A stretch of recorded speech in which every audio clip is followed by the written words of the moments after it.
वंचित बहुजन आघाड़ी के अध्यक्ष प्रकाश आंबेडकर ने छत्रपति संभाजीनगर में आयोजित एक पत्रकार परिषद में गैस सिलेंडर की कमतरता को लेकर अपना स्पष्ट रुख रखा।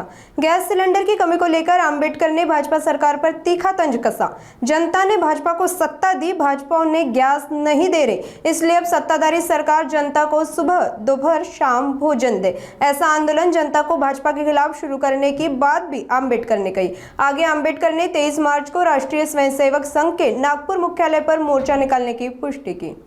माझं म्हणणं असं आहे की अजून तुतडा वाढवला की लोकांनी असणारं भारतीय जनता पक्षाच्या कार्यालयाचं, कार्यकर्त्याचं, आमदाराचं, नगरसेवकाच्या घरी जाऊन तुम्हाला आम्ही सत्ता दिली, तुम्ही आम्हाला गॅस दिला नाही, पण आता तुम्ही सकाळ दुपार संध्याकाळ आम्हाला जेवायला घाला, हे आंदोलन सुरुवात केलं पाहिजे। सर, तुम्ही मुजरा मुली म्हटले तर आपण भाजप तर म्हणता असे काही फाईल नाहीये, पुरावे नाही, विरोधी पक्षाने तर नुसते आवाही उठवत आहे।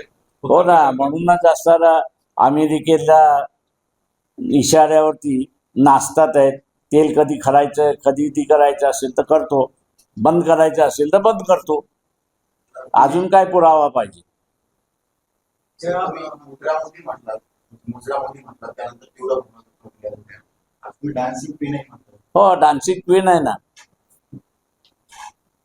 अमेरिकेसमोर डान्सिंग क्वीनच आहे तो। त्यांनी म्हटलं नाच तर नाच, थांब तर थांब, विकत घे तर घे।